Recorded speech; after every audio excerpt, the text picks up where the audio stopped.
right, let's hit this shit before we start losing our brains. I just finished my beer. This is another episode of the Flight Ringers podcast. I'm David King. That's Dan Spottswood. It's good to be here. Thank you. We are professional cartoonists, and we are Legion of Superheroes experts. Legion of Superheroes number 7. Welcome, Flight Ringies. Flight Ringies. Today we're looking at Legion of Superheroes Volume 4, number 7. Yay. This came out on March 13th of 1990. Got the usual gang of Giffen, Tom and Mary Bierbaum, and Al Gordon, Tom McCraw, Todd Klein. That's it. That's it. See you next week. I don't know who the editor. It's Dan Raspler or something now, right? As the editor. Yeah, very boring cover, I'd say. I think this is a better cover than the previous issue, though, with the fingers. The fingers one isn't great, but at least it's one I can hold in my mind. I think like the cover to the first issue and the fourth are very iconic to me, but a lot of his covers look the same to me. They're like the clutter and the muted colors. Few of them stand out in my mind. To me, this is kind of similar to number 1, where it's it's got one figure, and then it's got a destruction background.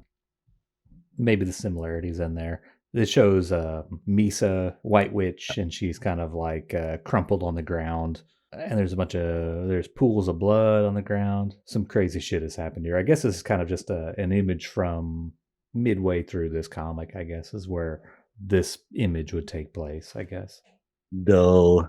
Yeah, it's kind of blah. I mean, she's not even recognizably White Witch, and White Witch was never an A-list character, so nobody even knows who it is on the cover, you know? Yeah, totally.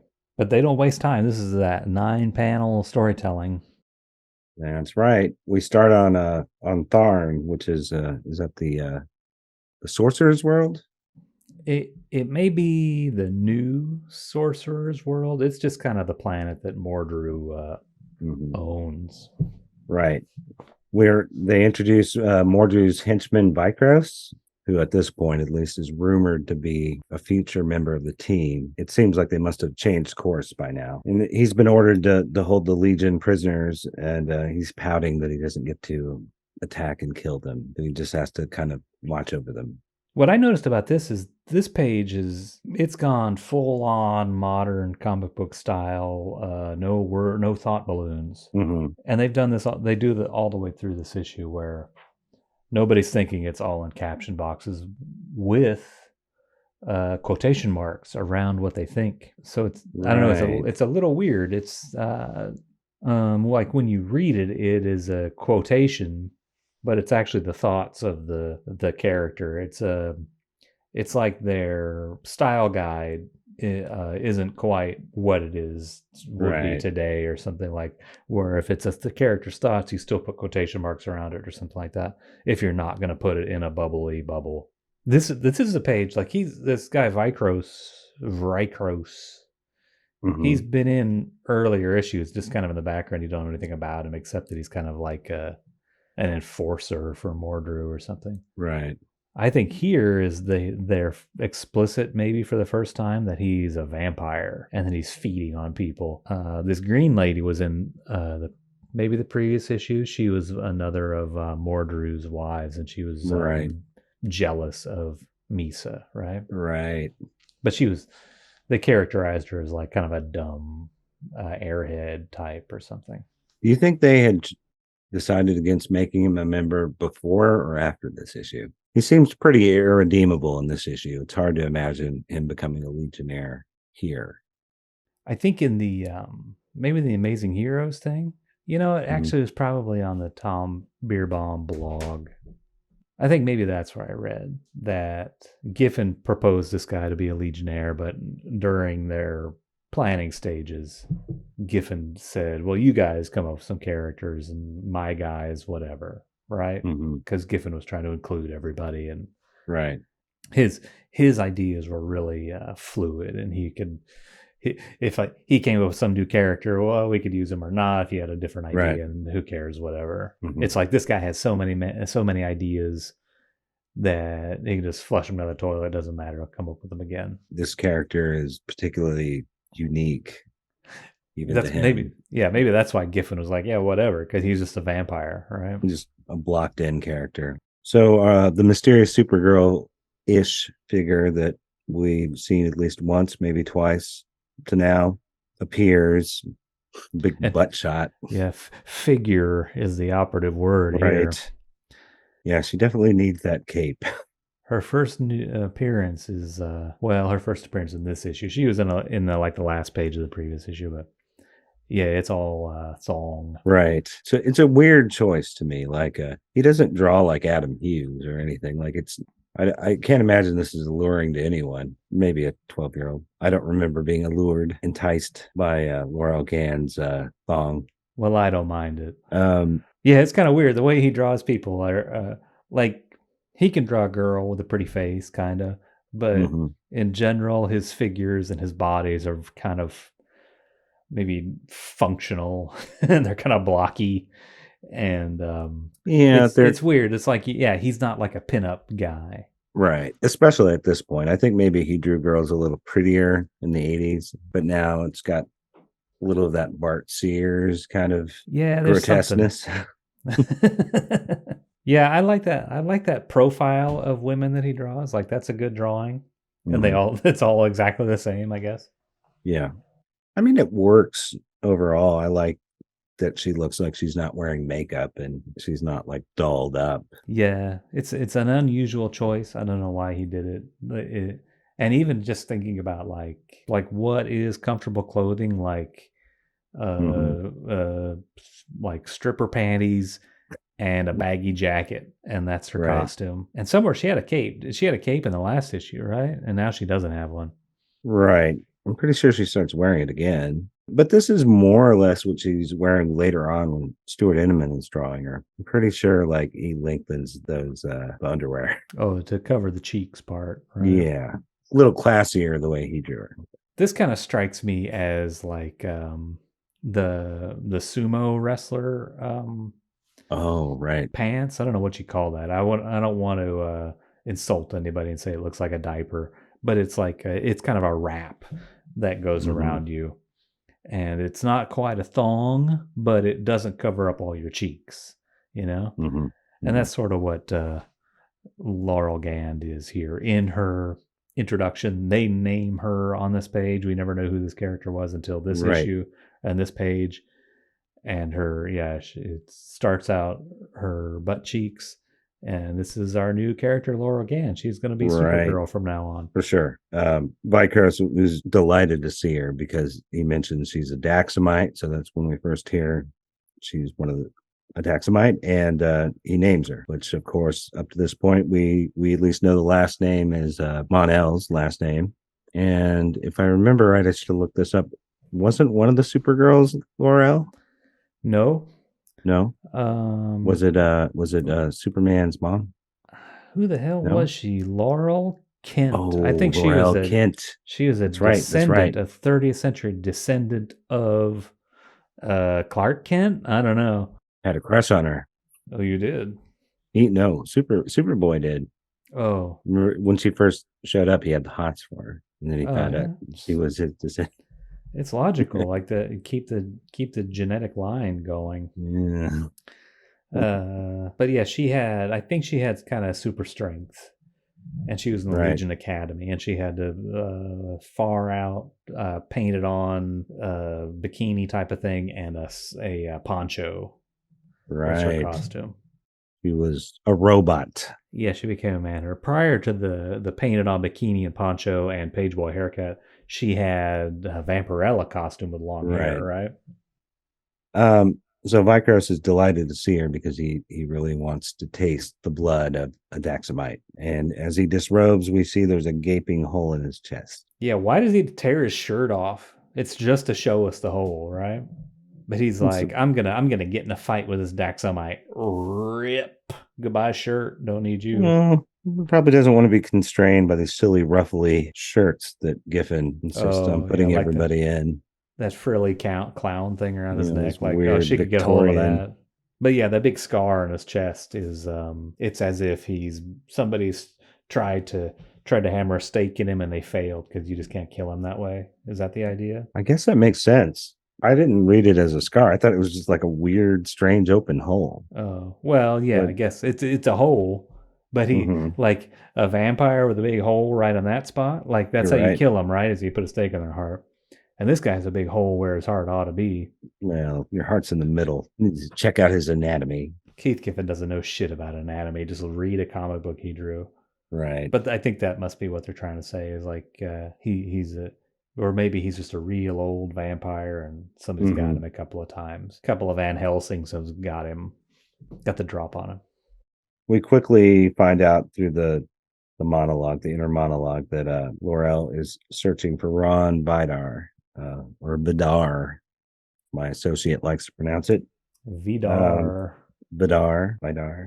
And she finds him and is horrified to see that he is missing his mouth. That would be a surprise. It would. She's seemingly ambushed in the last panel. Yeah, that's kind of silly. Like somebody like Rond Vidar is down in some kind of pit with a monster that eats him. And then this last panel, Laurel Gand is in kind of a funny position. And I guess Vrykos, somebody, sneaked up on her and pushed her. Right. And she's like, whoop, I lost my footing. I'm a super powerful person who can fly, but you caught me. And he says, jump in and get reacquainted.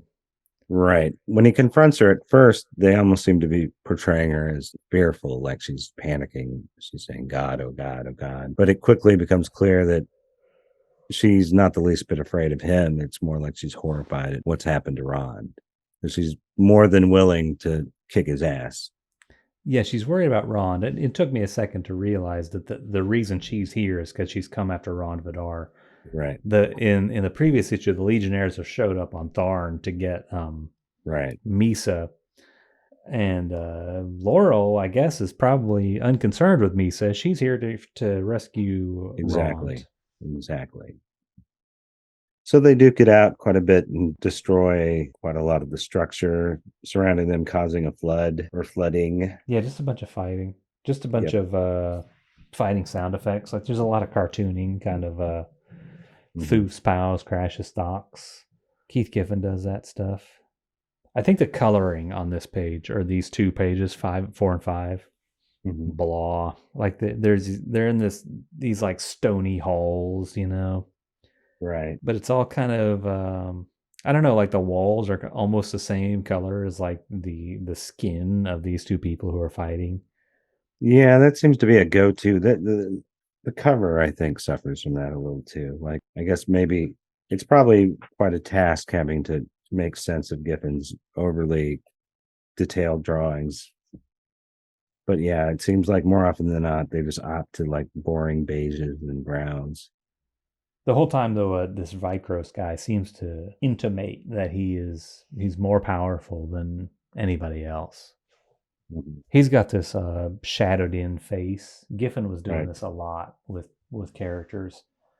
A little bit before this, he kind of got away from it, and then he remembered that he used to do that, and he gave it to this character where it's like from your brow line all the way down to your chin, it's black in shadow. And I guess it's kind of a good idea, interesting idea for a vampire character.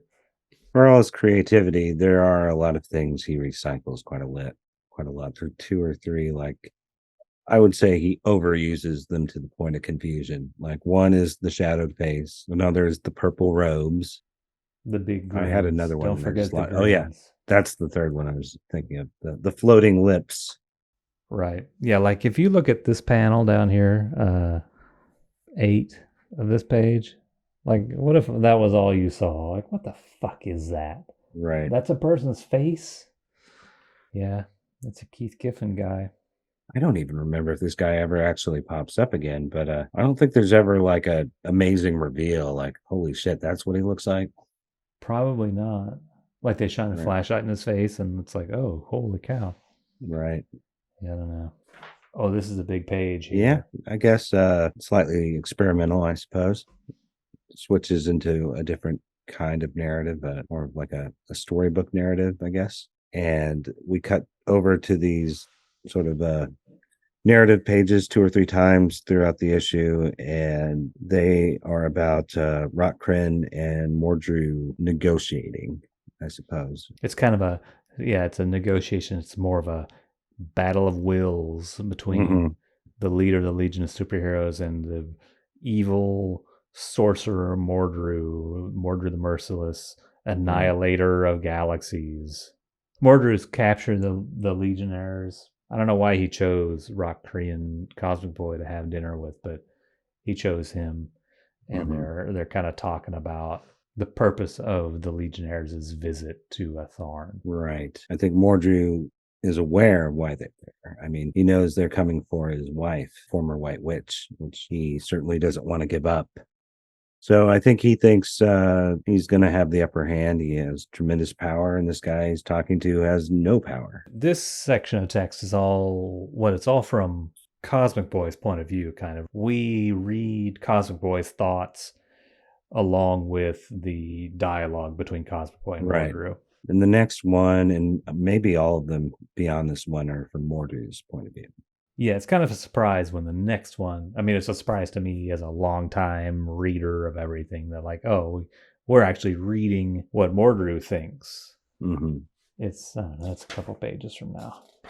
To jump ahead, it's over here. It's on page 12. But yeah, I don't think any other time we've been privy to the thought process of Mordru the Merciless and what he thinks about. He is just an evil destroyer who hates everything, I guess. Right. And I guess there is a period where he has kind of an axe to grind with. I guess he has an axe to grind naturally with the Legion because they defeat him and bury him and stuff all the time. But I think maybe he has some motives that he reveals, but we also still never really quite know what he thinks about. Right. This is definitely a more mortal, more humbled Mordru. He's not at the height of his powers at this point. So he's kind of a lot of it is bravado. Sorry. Yeah. Bravado. He's kind of posturing, right? Right. Do you think this occurred to me earlier today? We never talked about this before. I don't think, or maybe we brought it. I brought this up 3 times and just forgotten. Do you think Jim Shooter was inspired by the Helter Skelter guy? I just lost his name. Manson. Charles Manson. Wow. Because if you look at like some of these early, the way they used to draw him in the early days when he's very crazed looking, I've seen like early pictures of Charles Manson that remind me. Probably. I mean, that's interesting, but I don't know if Manson really hit the scene like that first Mordru comic was maybe 1964 or something. Was Manson back then, or was he a little bit later? Early. No, I think it's got to be 66, right? Okay, could be. But was Manson a bad guy? Had he killed all the people yet by that time? I should have looked into this before I brought it up. I'm not sure. Before you bring up your crazy conspiracy ideas. I have to go to the bathroom. Why don't you look it up and I'll go. Okay. BRB. All right.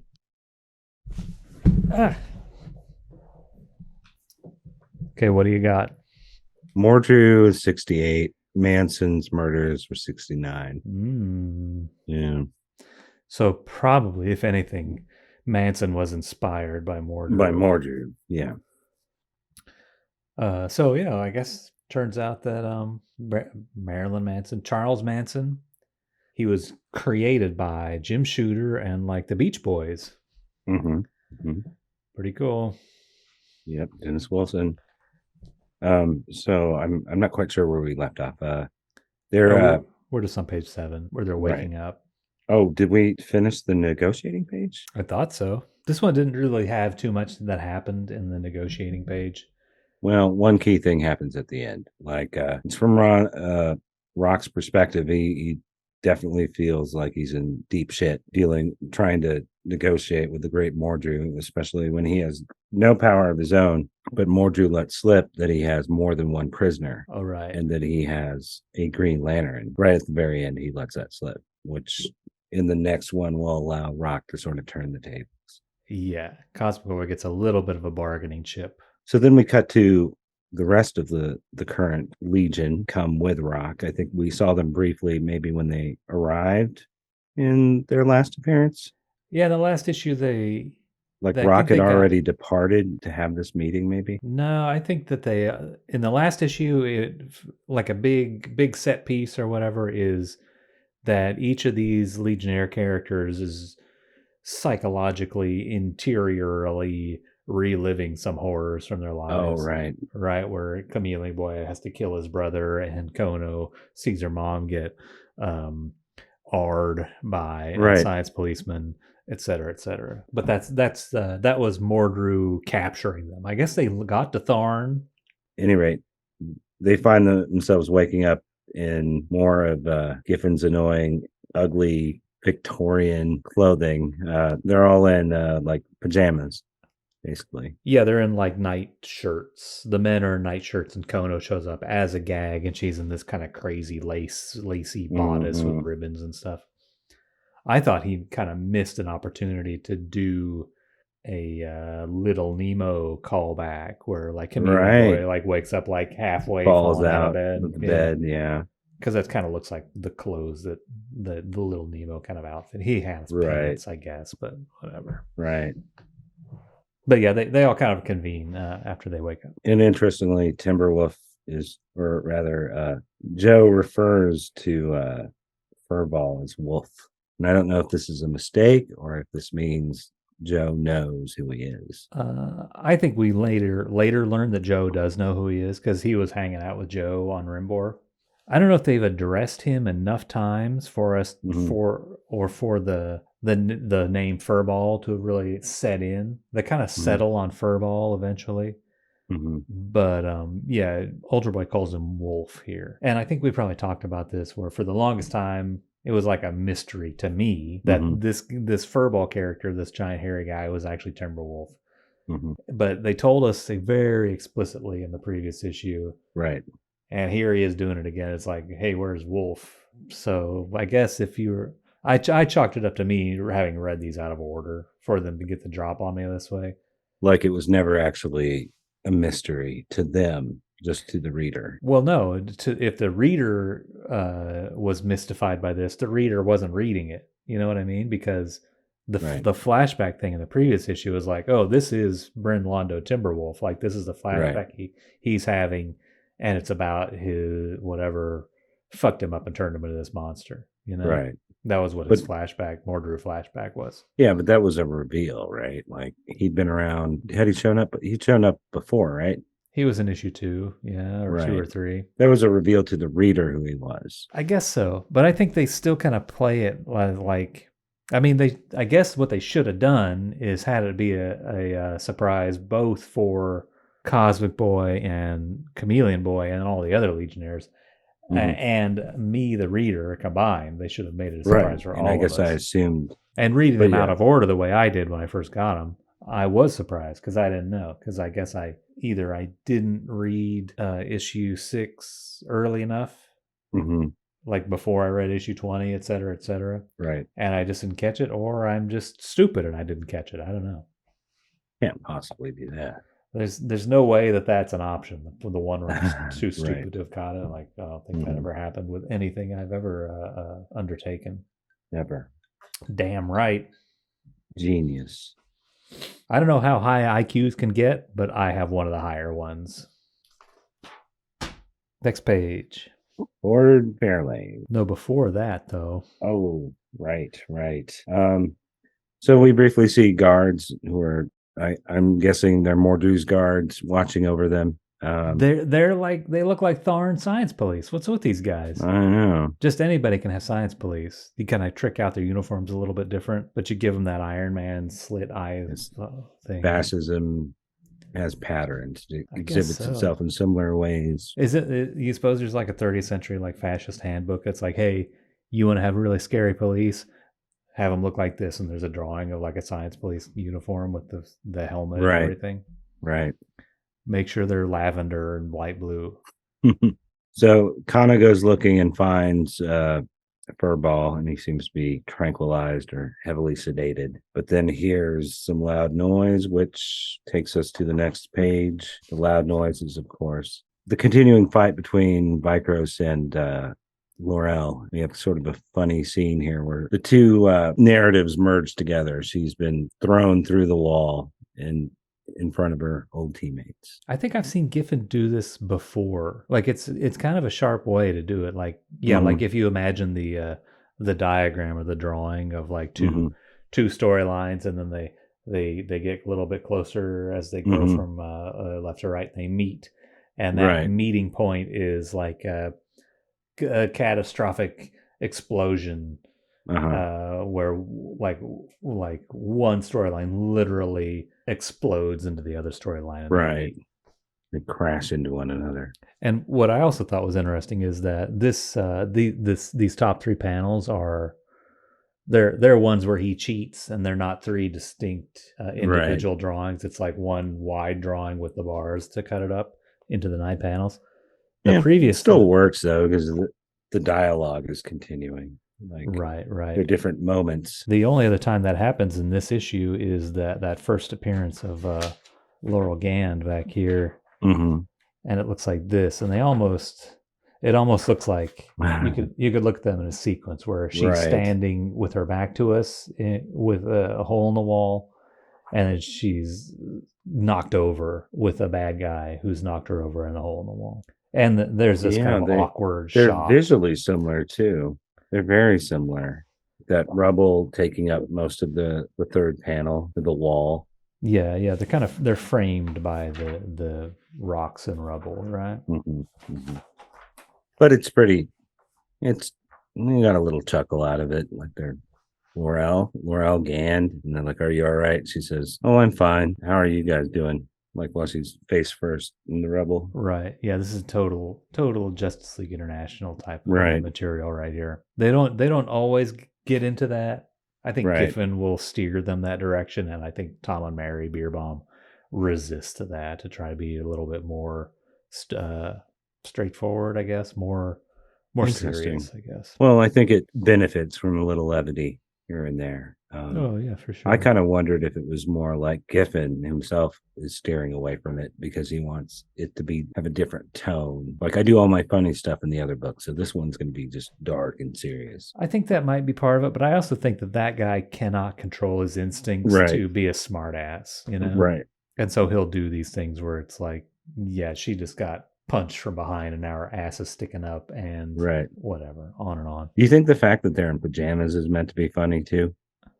I think it is meant to be funny. Right. I don't think I find it too funny. Somebody might. What I thought was funny, the funny thing on this page, this is maybe the funniest page, I guess, is in this 4th panel where Vrykos, he's like, no, stay out of this, Legionnaires. This is between me and her. And he's like pointing at him like this. He's like, no, you guys stay out of this. As if you can beat up Superboy and Ultra Boy is going to be like, oh, okay, I'll stay out of this, Right. And you can like poke your finger like, no, this is our fight. I thought that was kind of funny. Plus it's this stupid guy with his shirt off and a hole in his chest and his face is all black. And he's like, no, you stay out of this. Right. Is he wearing gloves too? Like, yeah, he left his gloves on. He tore his shirt off on the other page. Right. But Laurel would like them to stay out of it too. She wants to handle him, but Kano drops the roof on him, and it's kind of nice. Maybe because we're going between eras. The last few books we've been reading, they over-explain everything, but here they don't explain what happened. I mean, I guess they do later, but they let the ceiling just drop on him without overly explaining what happened. It kind of took me a second too. I kind of forgot that she had those powers, but then I did remember that she has the combined powers of a couple of Legionnaires now. She has Starboy. She has Phantom Girl and Starboy and Light Last powers all rolled into one. The kind of powers that Ultra Boy likes. Oh yeah. So then we cut to the floor below where we see Vrykos. It looks like he's dripping out of the cracks, but then I can't tell. It's like, is he liquid? Is he mist? I think he's smoke or mist, and he kind of reincorporates in the second panel. Right. It's like he's a vampire. Like I was wondering if like he could have turned into a bat or a bug if he wanted. Right. Like he has all the powers of all the traditional vampire powers. He's a real crybaby. That's what I've noticed. He's whining and pouting again because this was his big chance to taste a Daxamite, and now that's been ruined. So he decides he'll settle for, Rond, for a Green Lantern instead. Yeah, he punches the wall. He's like, damn it. It's not fair.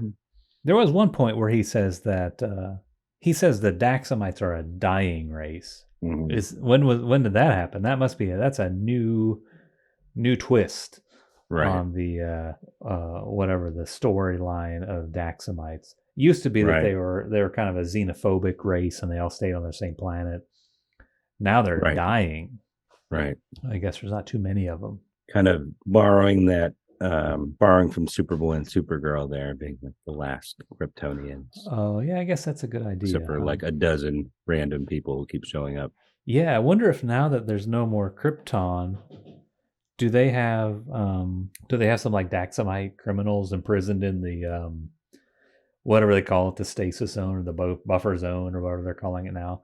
And those guys are Daxamites, and pretty soon all the Daxamites are they're gonna die of the dark side plague or something stupid like that. Right. And all we're gonna have left is the ones who are in the stasis zone, and then all the ones who are in the Legion of Superheroes and Dead End. I don't think they ever did that, but they should have. And then the guy who was like Mon-El's, the grown-up Mon-El. Remember we just read that Superboy issue where some Kryptonian criminal shows up and he dyes his hair and he pretends that he's Superman, that he's come from the future, and then the Ma and Pa Kent choose which one they want to have live with them, and the other one has to go into exile. Right. Like, whatever happened to that guy? He's just some Kryptonian asshole who kind of looked like Jor-El or Clark Kent or something. I guess like post-crisis in the Legion world, any of those Krypton guys would still be around because Krypton was one of the 2 planets in Pocket Universe. I just overly explained that, but yeah. So he would still be around. But there's also Krypton in regular DC Universe too, right? Did they not have criminals and a zone in like the John Byrne Krypton? I don't think so. Not at first. I'm sure I know those characters showed up eventually, so like Zod and all those guys. So okay, I think we're on the next page. We know that he reconstituted himself. He pouted that he didn't get taste of Daxamite. All the way through, Vrykos is also annoyed about the orders that he's getting from Mordru, and he believes counter kind of to what Mordru is telling him to do, but he has to follow the rules, or he knows that he'll be whatever turned into protoplasm or something. But he in his caption boxes or his thought balloons, he is complaining all the way through that he can't kill the legionnaires, he can't kill Mysa, he can't kill actually I think that's it. Later he's like, oh, I can kill. There's never any rules that said I couldn't kill Rond Vidar. Nobody ever said I couldn't try to kill Laurel Gand. So that's about all he does, on this page. This one's a biggie. It is? Kind of, page 11. Right. Mysa decides, for whatever reason, she feels responsible for everything that's happening, and she feels the least she can do is try to help Rond Vidar out. And we see her kind of describing her relationship, and it sounds very dysfunctional. Like, she's making excuses for Mordru. She says, like, he tries to control his rage, but we fail him. Yeah, it's really weird. Like very, very battered wife-ish. Yeah, I don't know if this is like kind of like it's kind of really bordering on like stereotypical type of battered wife in media type of stuff, but also people are really like that. Like when they're abused, they're really like that, and they will try and protect the awful guy who beats them up and performs psychological warfare against them and stuff. Right. And there's even this one all red page or panel here. This I don't quite get what it is. It's got a thick black border on it, It's all red. Mysa has like, I don't know, she has a bunch of, looks like probably blood all over her face, like somebody's beat her up. And there's a shirtless male shoulder in the foreground. She kind of talks like she thought she could change him. And also maybe a little ego involved. Like she liked the idea of being the wife of what is he, an emperor? Yeah, she calls him an emperor. But she also says, I dared to hope for an idyllic life. That's kind of ties into her thinking that he had changed, or she could help him change and not be an awful guy. But for some reason, she's gone along with this. She no longer has the same power that she used to. She doesn't look like she used to. This was the White Witch who was in the Legion, all pristine white with antenna eyelashes of some kind. Right. Now she kind of looks back to being a normal person again. Normal, regular human person again, I guess. I guess she has known that Rond Vidar is there being tortured. She's known this for a while and hasn't done anything, even though she still has a little bit of magic powers left. Probably could have helped this guy who was her friend. I guess they were friends. Yeah. Rond Vidar is like the mascot of the Legion of Superheroes or something, like Snapper Carr or whoever. Works at the Time Institute. Yeah, he's Brainiac 5's best friend. Right. Now she has no love lost between her and Brainiac 5, but once that everyone knows that Rond Vidar is a Green Lantern, there's a sort of brotherhood among superheroes that we all kind of got each other's backs against supervillains, and she hasn't done anything. Got Roderick, Green Lantern. It was good. Could have got a free poster with your subscription to the new Green Lantern title. So here's the second page of illustrated novel style storytelling. Right. From the point of view of evil sorcerer Mordru the Merciless. So Rock now realizes he has, what do you say, a bargaining chip. He has the ability to gain the upper hand in this. He suggests that, the Green Lantern may or may not have justifiably attacked, but he needs to be judged by an impartial court, or the whole free universe is probably going to turn on Mordru, because he's going to look like a tyrant again if he is judge, jury, and execution. He's got to play some politics, I guess, is what Cosmic Boy is telling him. Right. But he says something else too, right? Like maybe it's in the next one. It's not totally clear, but he seems to imply that, and Mordru even agrees that Mordru is not as powerful as he used to be or as he wants to be. Yeah.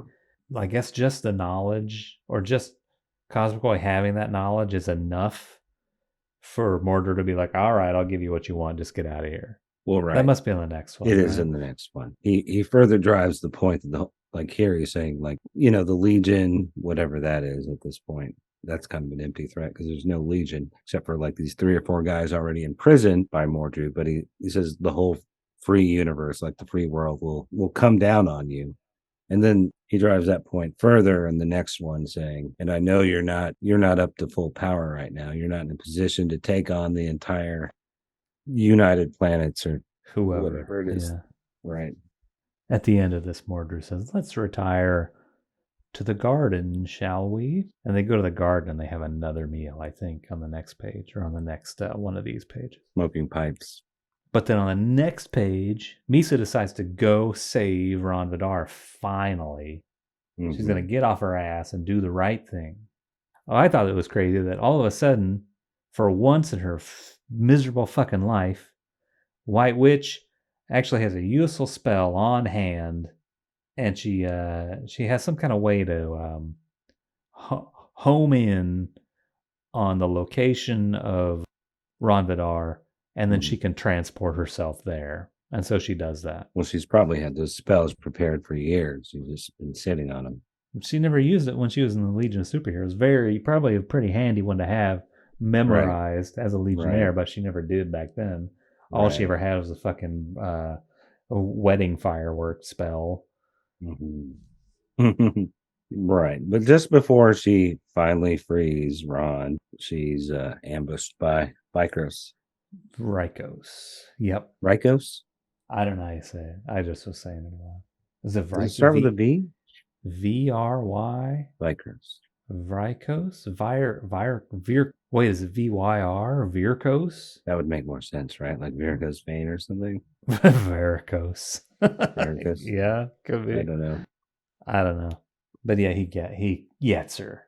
Meanwhile, the Legion seems to be still looking for an exit when Laurel overhears Mysa's scream, and then she goes heading for her, bursting through the wall, and the rest of the Legionnaires follow her. Yeah, this is like another comedy page where Ultra Boy's lugging around Timberwolf, Wolf, Furball Wolf. We don't know he's Timberwolf yet. The dumbest readers don't know that this is Timberwolf. But he's lugging him around on his shoulders because Timberwolf is out cold from sedatives. Right. It shouldn't be, it's funny, but it doesn't really make that much sense with his ultra strength, right? It shouldn't be a big deal at all to be hauling him around. He wouldn't even need to carry him this way. Like he's got him like draped over his shoulders and stuff. Like it's kind of awkward. Like I guess maybe even in spite of being super strong, like it would be maybe awkward to have a guy bigger than you on your shoulders. I guess I get that, but he could also like hold him up with one hand or something. It'd probably be funnier if Ultra Boy was the one leading the way and it was Chameleon Boy having to haul him around. But see, then Chameleon Boy could turn into an octopus with a million arms. But does he have the strength of a larger? Does he gain the strength of what he turns into? I can't remember. I don't know. I don't think so. You're right. He's hollow. I think they're pretty inconsistent about that. One time you suggested he's hollow, and that makes me laugh. Yeah, but that's what Chameleon Boy is, I guess, when he turns into some other creature. He's just hollow, empty. But on the next page is just a brawl, right? It's just Vrykos beating the crap out of Mysa Nal. Savagely beating her until the mouthless Vidar appears and attempts to stop him. I think this drawing of Rond Vidar in the 7th panel, it just looks weird. It looks like somebody accidentally erased his mouth with Photoshop or something. I know the way that jawline. Yeah, it looks like a weird block of, or they're censoring it or something like that. Or they put a piece of paper on top of it. Yeah, but then also, like, what do you think? When he shows up and he's like gonna stop Vrykos, is he like? And Vrykos is like, "Shut up! You can't fucking talk, stupid." I think we failed to mention when Vrykos first confronts both Laurel and along with Ron, he refers to them as young lovers. So I mean, it's establishing that they're a thing. They're an item. I didn't catch that. Like page 2 or whatever. What? It's been 10 pages and I didn't realize this. I think it was let's see, it's page 4. There, the young lovers reunited. Such a touching scene. That is page 4. First panel. Huh. Yeah. What do you know? I wasn't reading the word balloons in this panel. I was looking at something else. Too distracted. Yeah. So the Supergirl analog isn't exactly like Supergirl in that sense. She's not interested in Brainiac 5, or was she? I guess we'll find out. Maybe next issue we'll find out. Maybe Brainiac fucked it up. Maybe just Rond Vidar is like the cooler guy. I mean, he has a stupid haircut and he wears purple lederhosen, but maybe he can get girls better than Brainiac 5. Yeah, I think he's more like the guy who was hanging around, who was paying attention when she wasn't, when B5 wasn't. He got her on the rebound. Yeah, which I'd say I feel rings truer to that character than the fans' fantasies of Supergirl and Brainiac 5 being this idyllic couple. It seems like if there's anything between them, Brainiac 5 would surely fuck it up by paying too much attention to the science. Yeah, I mean, if you follow the sort of the trajectory of Brainiac 5's kind of characterization and personality. Like, this guy's not gonna be good at romantic relationships whatsoever. He's too involved in something else. Plus, they begin to make him into a. I guess maybe that's not until after this. I was going to say they make him into a real dickhead, but I think maybe he's not quite there yet. That happens into the future. One thing I really like about at least the original Legion history, I don't know if they followed through with this after 0 Hour, but he's also like got the worst luck. Like just bad shit seems to happen to him nonstop for all his Brainiac 5? Yeah. And this like what? Like what? He went crazy and turned against the Legion, and he built a robot that killed one of the members, and maybe something with a miracle. I feel like there's 5 or 6 big major fuck ups that he was responsible for through the first 30 years. Well, he also had to leave the Legion because he murdered the Infinite Man or whatever. Right. There are a bunch of people arguing about that on Reddit. Like, why? Reddit, really? Well, they were talking about how it was kind of bullshit that Duo Damsel didn't tell Bouncing Boy, and they left everyone out. These people that they're supposedly close to, they didn't let them in on the conspiracy. But it kind of makes sense to me because it's like they thought they were on a suicide mission, right? So there's no point in bringing all our friends with us. I think that sounds right to me. Yeah. There was one more funny thing on this page where to get this guy's attention, Rond Vidar throws a little rock and hits Vrykos in the head with it, and there's a plunk sound effect. I completely missed that because of the coloring. Yeah, it's all blah coloring. Right, even all of it is Yeah, the sound effect merges into the background. That's good. That is good. Vrykos is like, my poor misguided child, blah, blah, blah, blah. And then he's like, what? Right. Because a rock hits him in the head. Because Rond Vidar cannot speak. I guess he can't even do the muffled. He can't even do that. But Vrykos punches him out. And he says he's going to eat him. This is the best drawing on the page, or on the comic. Which? Panel 3 of this page. Right. So we see a little bit of Vrykos' face. We see his big teeth here. And then Vidar is kind of covering his face, but he turns around, and is he sort of mirroring him? Is that the idea? Yeah, I think that's the joke. Like he has even bigger teeth, maybe. Out of the blue, like we would not expect Rond Vidar to have a face that looks like this, and it's bigger teeth even still. He's gone from having a face minus a mouth to a mouth minus a face. Yeah. Lo and behold, it is not Rond Vidar. It is Reek Daggle, who was switched at super speed by Laurel Gand. They don't usually show Chameleon Boy kind of in mid transformation like they do here. Certainly not like this. This is looks more organic, I guess. When we see it, usually it's kind of like those, like the way they draw the Flash running fast. It's like several of the same. What are those kids' books where it's like Manimal or whatever, but it's right. There's some like kids' books where they show this transformation.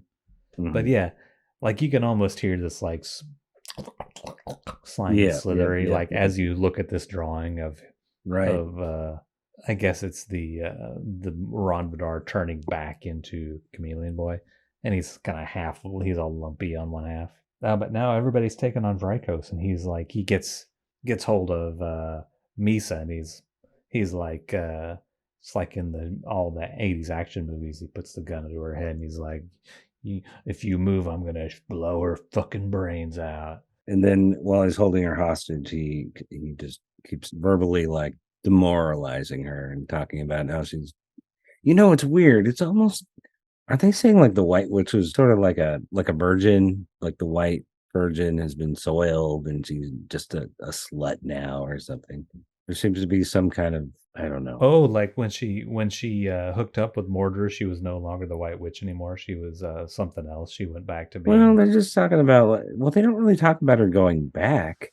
I know she was not always the White Witch, but she's remembering back when she was pretty and white and pure, And now she's just Oh, kind now of she's like sullied and she's not pure right, anymore because she's been with right, Mordru. right. And the way he's taunting her, like you and she's no white witch anymore. And I don't know if it's sort of symbolizing that or He says Mordru has crushed the White Witch. She's nothing but a simpering shell. Beaten, disgraced, not willing even to defend herself. Yeah, I don't know. I mean, beaten, disgraced. I don't know if that's a metaphor that they were actually going for, but they just should have anyway, right? Right, Like if they're going to be as broad and corny as they are sometimes, like right. that would be a good one. Like, how come she's not the White Witch no more? Well, he basically just keeps insulting her until she can't control herself anymore. Her eyes turn red, and I guess she loses her cool and incinerates him. Yeah, she blows up, but it's like she somehow gets her powers back or something. Like, didn't she have these red eyes when she was the White Witch? Yeah. Like this kind of look. Let's see. Oh no, she didn't. She has regular eyes. Maybe when she was using her powers, her eyes went red. So do you think her powers are back, or she just has like some dark, twisted powers now that she's trying to hold back at all times? She probably has some power she didn't know about, or yeah, maybe she's suppressing her powers. Because everyone seems sort of shocked and maybe even disgusted at what she's done. Yeah, I think it's pretty. I think it's meant to be a very insane, traumatic type of thing. Like this guy explodes, and they've got the scream that goes through all 9 panels. It's sort of undercut by like the slapstickiness of like just his boots Right, being the left. legs panel in panel Right. 6. But yeah, he is Vrykos has had Mysa, like, I don't know, he's behind her, he's got his arm around her throat, and then she Mhm. does her thing, and everything of him is gone from like the mid thigh up. It's Right. gone. It's all smoke, and then just his legs fall to the ground in the 6th Yeah. panel. But everybody has like kind of a somber look on their face. They cut to Right. Kono and Chameleon Boy and Laurel Gand. They're like, oof. Laura looks like she's averting her gaze, maybe. Right. And then all the panels of White Witch Mysa are repeated Xerox panels of her kind of like with her head down and grasping her face, and she's fallen to the ground. Is this like does the cover happen within this page? Or is she outside? I can't. Yeah, I guess so. I'm not sure. Seems like it, huh? They should have put a couple boots standing on the cover. With some smoke coming out of Right, right. them. Yeah, I don't know. That seems like something out of like an airplane movie. Something. Or like no, one of those really Airplane is too much of a comedy. It's like those jokes that they put into those like macho action movies, like it's a joke that would be in John Wick or something. Okay. Like all that's left of this guy is his legs, and they fall over and whatever. 1,000 gallons of blood falls out of the sky or something like that. Oh, nice. And then there's a pun. There's a Schwarzenegger style pun like I should have brought my umbrella or something like that, right? I need to watch those movies. They sound like maybe they're good. Oh, the John Wick movies? Yeah. I saw like 5 minutes of one where he's like beating some guy up in a library with books. That seemed pretty cool. He's like finding big books and like throws the guy's head in there and slamming the book shut on his head. They're just throwing books at each other in the fight. And I think they cut to some lady going, shh. Oh, it's another one of these now. The final one, I think. Well, maybe there's one more page that kind of feels like it's part of it. But yeah, we've kind of already described this. This is where, would you say he calls his bluff? I never played poker. I don't know how it goes, but this is where Rock points out that he knows that Mordru does not really have the power at this time to take on the entire civilized universe that would likely come after him if it comes out that he's holding a Green Lantern. Yeah, he says, you are nowhere near full power. How does he know that? I don't know how he knows that.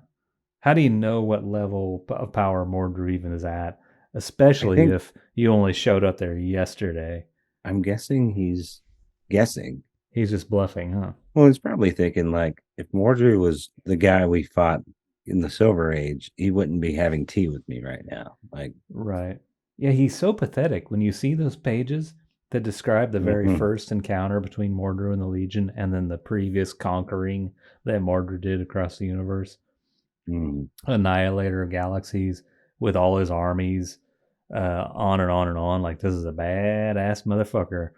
And now he's like, hey, Cosmicoy, let's chat over some Elva bird breast. If I let you go, you promise not to hurt me? Promise not to attack? You're going to leave peacefully? Yeah. How about I give you your little friends back and you go, and that's the last we speak of this. Yeah. I guess that's how he is now. What a wimp. He used to be so cool. Now he's a wimp. For now. But yeah, they just agree between Mordru and Cosmicoy. They just agree that they can leave. The Legionnaires can leave with whatever they asked for, and that we're good now. The rock gets the final word, but that is a page away. But first, we have to touch base, check in with the other faction of Legionnaires, Devlin and Bounty, Celeste. I probably knew this and have forgotten, but did they deliberately go to Jan because of Roxas? Like, this is the one guy who will help us with Roxas because he... Yeah, that's why that's why they went to Trom. It's like, that was I mean, it doesn't make that much sense. I don't know if they went there looking for Element Lad. They must have. Right. But they didn't really clue us into that. They were just like, oh, you're on the Roxas case? You should check out Trom. And then they go to Trom. Right. Trom is Element Lad's planet where Roxas did a genocide of all the Tromites back in the 60s. If there's one guy you can for sure convince to go after Roxas, it would be this guy. Yeah, he might be able to. They must think that, like, oh, he could give us some insight on this Roxas character about what he might be up to. Turn him into a pillar of salt. I bet when they met him, they're like, hey, do you know where we can find Roxas? And Element Lad's like, what'd you say? Did you say Roxas? And then he just starts bawling. He killed my family. It's kind of interesting that they sent Rockford on the trail of Roxas. That's fascinating, yeah. They both start with Ra. It's getting late. I know. Does the drawing look different on this page? Like the inking, maybe. It sure does. Like Devlin looks different. And it doesn't look like Giffen inked it himself, but yeah, it looks a little bit looks softer. It looks like to me it looks like Colleen Doran inked Keith Giffen or something. The way, like, especially the fourth panel. Like, yeah, this panel, and then this looks a little bit like, that's how she draws hair. And like, I wonder if he's like, I'm falling behind. Can you ink a couple panels for me? I don't know. Yeah, and like the Jan panel, like 9, that doesn't look like the way Giffen would spot the blacks. Yeah, I wonder. Like, he would make the whole face black, except for the forehead there. Yeah, I wonder what was going on. It does look a little bit different just in those couple of faces, and even maybe like this part where they had to put in this white outline around Celeste because her black hair is clashing with the black shadow farther back. I would even say the third panel, which is just the side of the ship, looks a little different. Like, it just looks like softer or something. Yeah, it looks like the lines are all, line weights is kind of thicker or something on that panel. Yeah. I don't know. Maybe Al Gordon jobbed this one out to somebody. The Devlin does look a little like Art T-Bear. I don't know how you say his name, but the way he inks. The face reminds me a little bit of the way T-Bear inks Jurgens. I don't remember what his artwork looked like alone. I remember maybe thinking it wasn't very good. But when he inked Dan Jurgens, it looked pretty good. Yeah, he was good on Dan Jurgens. It was some of the better Jurgens stuff. Kind of looked a little Art Adams-ish sometimes. Yeah. Yeah, I don't know. There's something different on this. I agree. I can't quite put my finger on it. I mean, this is such an afterthought page Yeah. in the whole comic. Like maybe And they did especially it so far after the fact or something, or out of order, that it just got penciled and inked both like right. in half an hour or something. Maybe so. But that Jan panel 9, it doesn't even look like Keith Giffen to me. Mm. But this whole page is they've gone to Trom and collected Element Lad. Element Lad flies the gang on his own spaceship, and then Devlin is pissed and he's upset because the guy that brought them from Earth, I guess, to Trom, they left him hanging. I don't know why they couldn't have sent him a message. They just left him out there to hang. Like And he's still in orbit waiting for them to come back in that rickety old spaceship. yeah, I guess so. Well, that doesn't sound very nice. Like he could die any second. The ship could implode. Oh, But that the old, could. because remember, it was like breaking down as they were flying. Like, Yeah, the lights went out and stuff. yeah. It Yeah, doesn't seem very heroic. but Element Lad wants them to go to Wynneth. Oh, one other thing on this, all the Devlin Orion dialogue is it's in sort of a dialect, like he wants to have an Irish accent or something. Yes. Like it's not so into it that it's annoying. Like we've talked about, like how we hate that Right. with like Rogue and stuff. How annoying that is when they Yeah. write in their dialect into the.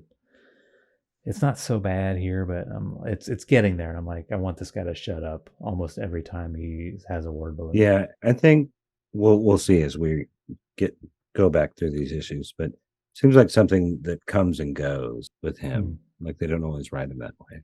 Yeah, we'll see. He's only been in 1 or 2 issues so far. Mm-hmm. Back to Tharn.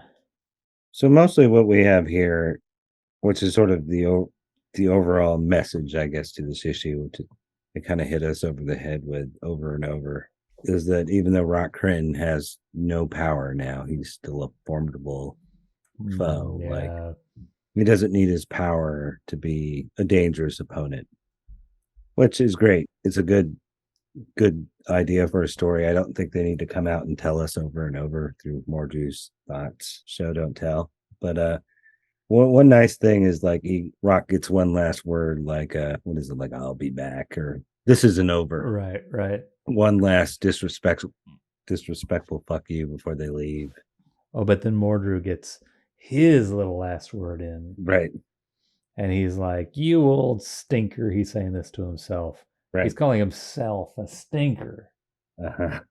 Like this guy has definitely lost his powers and his intelligence. Mm-hmm. He's like, "Ain't I a stinker?" And I guess he did some kind of shit where he stranded these guys. Like he didn't kill them. He puts them back in their spaceship and strands them out in the boondocks or something. Right. Does that actually play into the next appearance? I don't know. Or not? Can't remember. They're gonna have to walk an extra 10 miles to get home. Yeah. Kind of thing. Yeah, it's not even that big of it. It doesn't even sound like that big of a prank. Like right. I don't know why he decides like, he's destroying universes, but he's gonna pull a prank and congratulate himself, pat himself on the back for I stuck it to you guys. Like you might have gotten my prisoners, but I'm gonna inconvenience you guys right for a couple hours. Old stinker. You're gonna have to hitchhike all the way back. All the while he's kind of pathetically looking up at this old painting of him in his glory days. I love it that his glory days is what's depicted in this hat. This portrait. Like this is the pure, powerful Mordru. The eyeball hat. Yeah, the stupid wings fez with the eyeball. Yeah.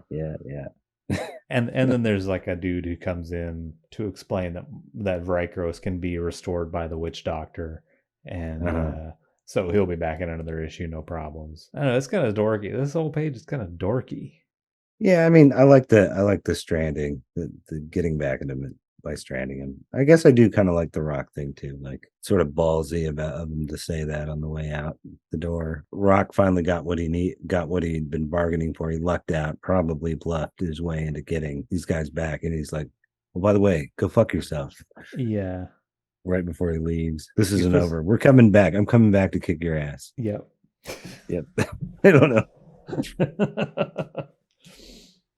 Better watch your back, old man. Yep. Hawkman looks awesome there. I don't remember him almost ever being drawn that well in the actual books, but he looks cool there. I never read any of that stuff. Was it good? Hawk World? I think like the Tim Truman stuff looks pretty good. Yeah. There was that was Hawk World, right? Right. But then that was followed by a regular series, and the artwork in that was kind of not so great, if I remember right. It was kind of boring. I mean, I might like it more now because it was more like a boring character. There was a lot of stuff about him, like reading the Constitution and studying Earth history, as I recall. Sounds lame. Lots of panels of him sitting at a desk with the handwriting above his head, showing what he's writing about. Jeez. Keith Giffen do this? Did he have to battle a giant monster? This is the last page of story here. This is a research station at Yucatan 7. Have we seen these guys before? They look familiar to me. These broccoli-looking guys, like maybe there was a Green Lantern like this. Oh, yeah, that could be. Yeah, they're watching something on their little radar. Right.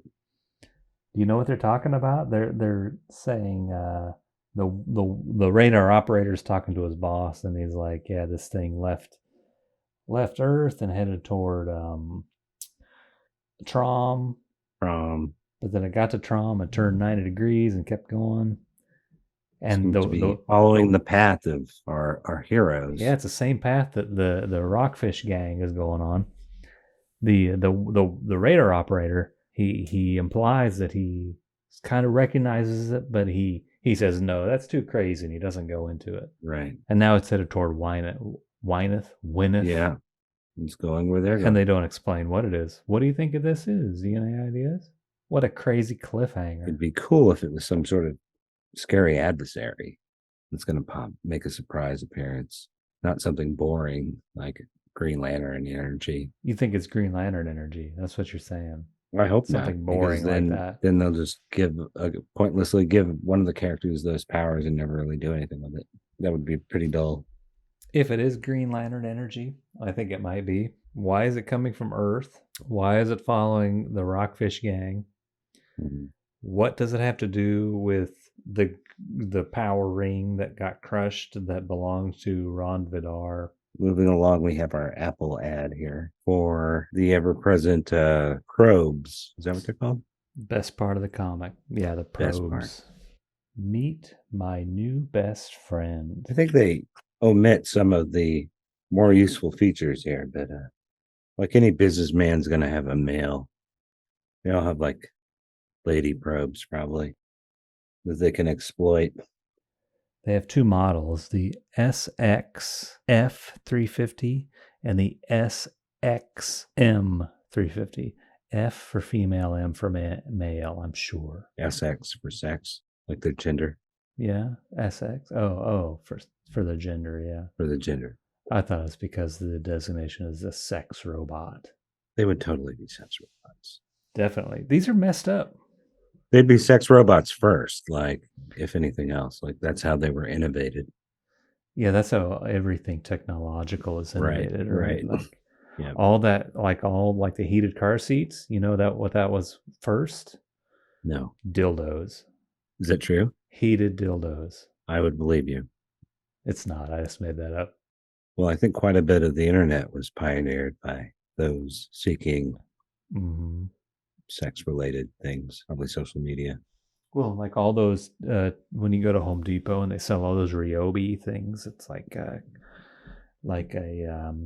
skill saw that doesn't have a cord; it has a battery. You know where that came from? Where? Or like a hedge trimmer that doesn't have a cord, has a battery. The other kind of hedge trimming. Okay. Vibrators. But it all came from devices to give you an orgasm. Do you know how to pronounce the former Earth God president's name? Is it Mojave? Mojil. I don't think I say it right. I always just say Mojay Desai. Like out here, that we've got this town called Ojai. That's spelled Ojai. Mm-hmm. So if you stick an M in front of that, it'd be Mohai. But I don't know. I just say Mojay. Ends with an L. Mojai. Looks like Mohill. Oh, it's not an I? Well, it's an I and then an L. Isn't Oh, it? yeah. Wow. I remember it being Mojai from like he showed up in like the Magic Wars or something. Mm-hmm. Maybe they misspelled it here. Could be. Maybe I'm wrong. I always thought it was Mojay Desai. But I guess it's Mojo. He looks like what's the New Jersey governor? Chris Christie. Looks like Chris Christie there. He does. And he's like a sellout type. Yep. Like definitely a Republican president. Yeah. He's trying to sell the My Pillow of the 30th century. What is a probe CB? Probe. You know it's a sex thing, a name like that.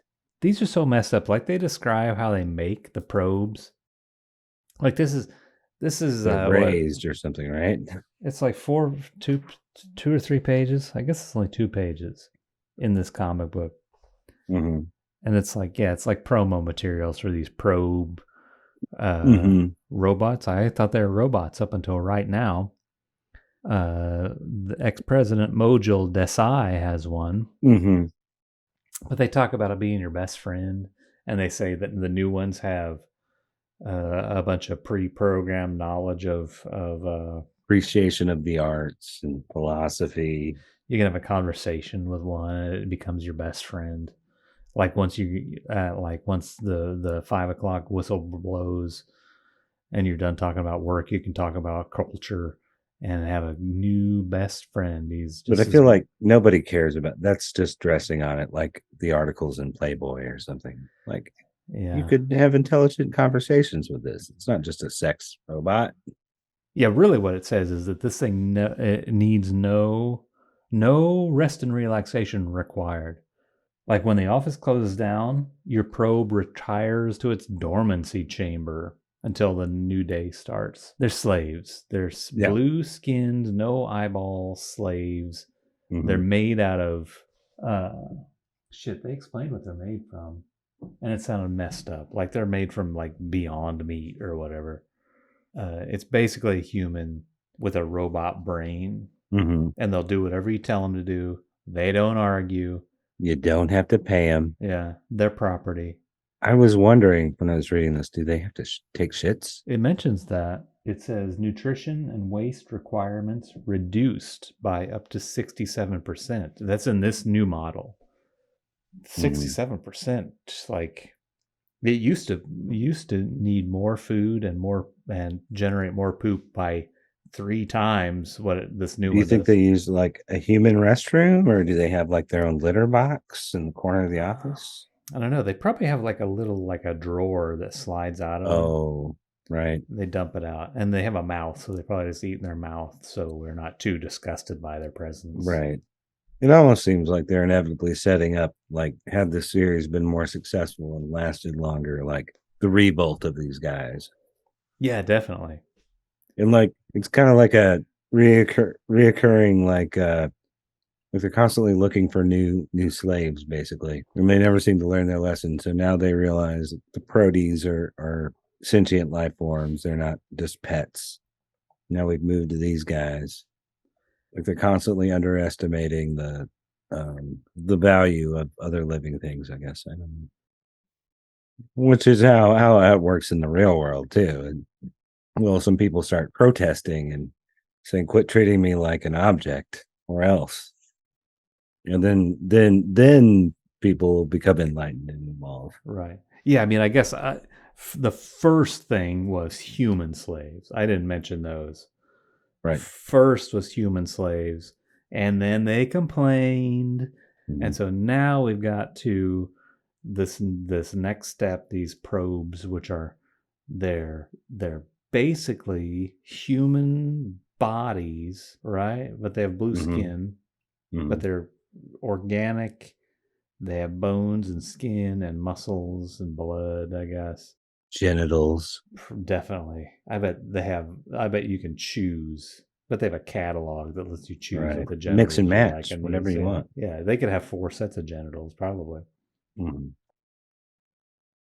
But yeah, it's a basically human being grown in a lab made out of Beyond Burgers. But the brain is a hard drive that's programmed to do whatever you tell it to do. Surely can't be intelligent or sentient or anything of that other stuff that's going to make them uppity and cause trouble, right? And they have massive memories. We can't forget that. Yeah, they have 3 million megabyte memory. It's pretty big. You know how many million megabytes is? How many? Today we call that 1. Get ready, all right? I'm ready. Hold your hand under your butt. Keep pooping so you don't poop your Hang pants. on a second. Okay. That's 1 million megabytes is 1. I looked this up today. It's true. 1 terabyte. And so they got 3 of those. 3 terabytes, 3 million megabytes of memory. I don't know if they mean like their short-term or their long-term memory. Yeah, their storage capacity. But if their storage capacity is 3 million, that's one of these. I got one. This little guy, it holds about it. Maybe it says on here. It's too small. I can't even read. I'm too old. I think that's 2, right? I think that's 2 million megabytes on there. Do you remember floppy disk? Those little ones, those 3-inch floppy disks. They held like. I remember the big ones, the big flabby ones. Right, but I remember the little ones held about 1 megabyte. Can you believe that this 2 million of those fucking little floppy disks are on here? Or this guy heals 3 million floppy disks. It's amazing. Yeah. Now, if it was what do you call it? ROM, would that be impressive? Yeah, because I think that shit's only going up to like, I think my computer maxed out only does like 64 megabytes of RAM. I think so. It's 64. Like they do it by 8s, right? 64, I think, is pretty good. I think 64 is pretty high. Yeah, I think a lot of computers they top out at 32. I think maybe my computer let me put in 2 32 megabyte RAM. Well, that's not quite the same, is it? Sticks. Yeah, it adds up. Yeah, I think you need a lot, though, close to what you have, running some of that software you have. A regular Joe doesn't need that, doesn't need a quarter of that, probably, unless you're doing video editing. I think those son of a bitches who do, like, live Twitch streaming of their video game stuff. Yeah, like gamers need a lot. Like most dumb fucks who just, like, look at the internet on their iPad. Nah, you don't need anything. Yeah. You could use a fucking calculator to do that. And me, like, that's about all I do too.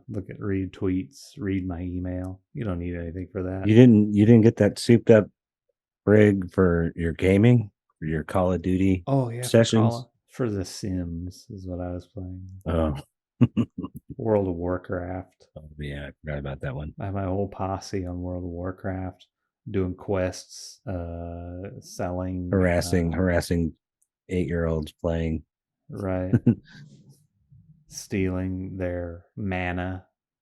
Is Second Life still a thing? I'm sure it is for somebody. I never messed with it, but well, wait, that's not The Sims, is it? Second Life? I thought that was like The Sims. Second Life was this thing around like 15 years ago, I think, where like people would set up their own identity and they were like building a society there, and like sometimes like bands would play there, like they'd have virtual avatars of Tom Petty or whatever playing, and there was money and all this stuff, and I don't know what happened to it all, but I just thought it was funny. Like 2 years ago, Mark Zuckerberg's like, this meta thing is going to revolutionize the world, and what he was describing sounded exactly like this old Second Life thing. Yeah. I mean, all that stuff, like, I'm sure it never, like, you stop hearing about it, but the diehards, they're still doing it. Yeah. And they have their community, you know? I knew somebody who did it, and he was telling me, yeah, I go to work there and I work, and what the fuck?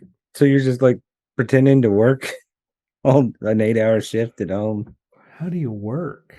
Like, you just have your person go and they sit there, and that's when I can actually go to my own real life, right? Maybe. I don't know. Maybe you have to do the actual work. You have to do somebody else's job. Jesus Christ. Why would you know. want more than one life?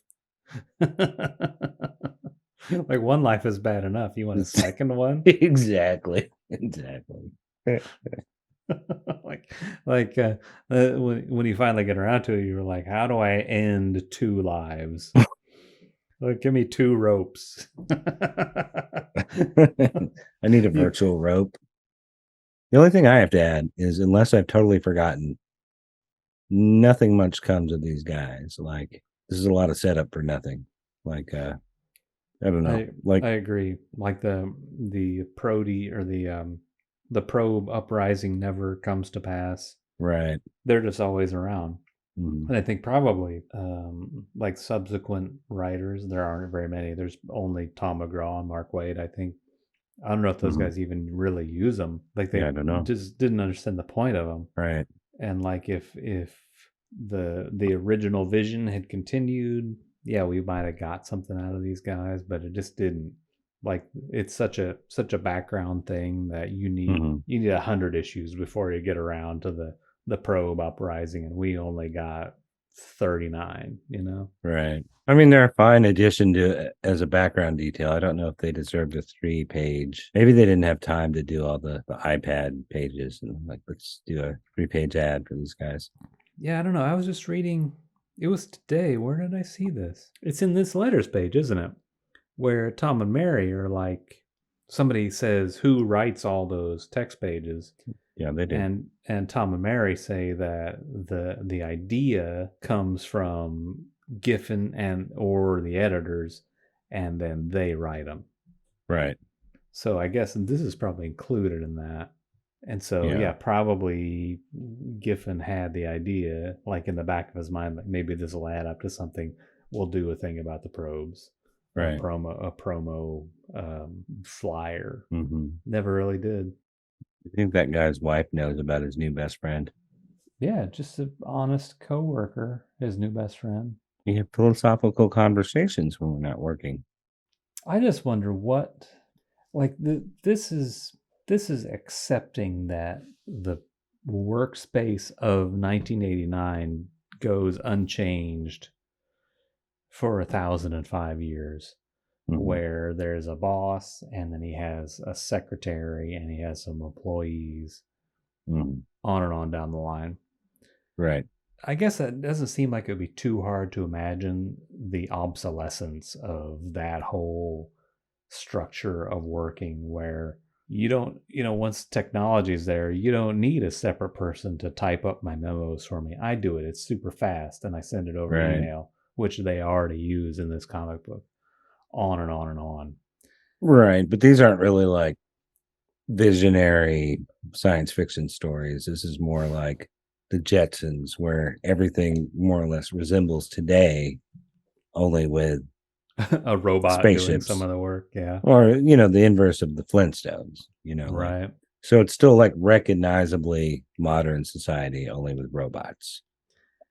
They're not. I guess so. But see, they're not really like hard science fiction guys thinking about those how unrecognizable society would likely be by then. But sometimes they do that, It's kind of like they want it both ways. Like, sometimes they do daydream about drastically different ways of living. Mm-hmm. But then other ways, it's like, oh, instead of a secretary, it's a robot who's a blue lady instead of a regular human lady, Teenagers are cruising in convertible spaceships. And... yeah. It's a convertible hovercraft, right, instead of a convertible car. Mm-hmm. Oh well. I just hope these probe doors don't get all get it in there. Get a bee. I hope they don't get a bee in their bonnet and try to overtake their masters. I don't want them to forget who the master is. Hopefully, like, Mordru can't hack them. He can. We already saw that. Anybody can hack them. How come these guys aren't science police officers? Maybe they can't make the judgments, the crystal clear good judgment that a science police officer needs to make. These guys being machines, even if they're anatomically correct, their dicks don't get hard beating people up. So what? Maybe there's a special catalog you can order that dick from. Right. The violence dick. That's it. That's the end of Legion of Superheroes number 7. We're going to do the letters page in a separate video, like always. Super Talk. Stay tuned for Super Talk. Gonna do it. Long live the Legion. Well, by the way, go fuck yourself.